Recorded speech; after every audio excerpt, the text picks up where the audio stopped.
ലോകകപ്പിൽ ഏഷ്യയുടെ കരുത്ത് എന്താണെന്ന് വീണ്ടും തെളിയിച്ചിരിക്കുകയാണ് ജപ്പാൻ. അതിശക്തരായ ഓറഞ്ച് പടയെ ജപ്പാൻ സമനിലയിൽ കുരുക്കിയിരിക്കുകയാണ്.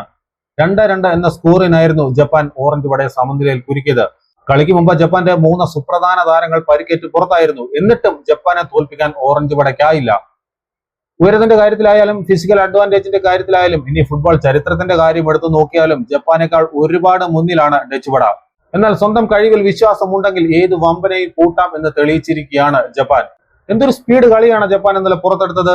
2 തവണ ലീഡ് വഴങ്ങിയ ശേഷം തിരിച്ചടിച്ചാണ് ജപ്പാൻ സമനില പിടിച്ചത്. 51-ാമത്തെ മിനിറ്റിൽ വിർജിൻ വാൻഡക്കിന്റെ ഗോളിലൂടെ നെതർലാൻഡ്സ് ആണ് ആദ്യം ലീഡ് എടുക്കുന്നത്. എന്നാൽ 57-ാമത്തെ മിനിറ്റിൽ നക്കാമുറയുടെ ഗോളിലൂടെ ജപ്പാൻ സമനില പിടിച്ചു. 64-ാമത്തെ മിനിറ്റിൽ ക്രിസെൻസിയോ സമറവില്ല വീണ്ടും നെതർലാൻഡ്സിനെ മുന്നിലെത്തിച്ചു.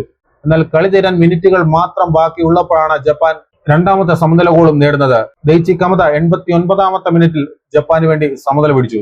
ഇതോടെ ഏഷ്യൻ ടീമുകളൊന്നും ഇതുവരെ ഈ ലോകകപ്പിൽ തോറ്റിട്ടില്ല എന്നുള്ള കാര്യം നമ്മൾ ശ്രദ്ധിക്കേണ്ടതാണ്.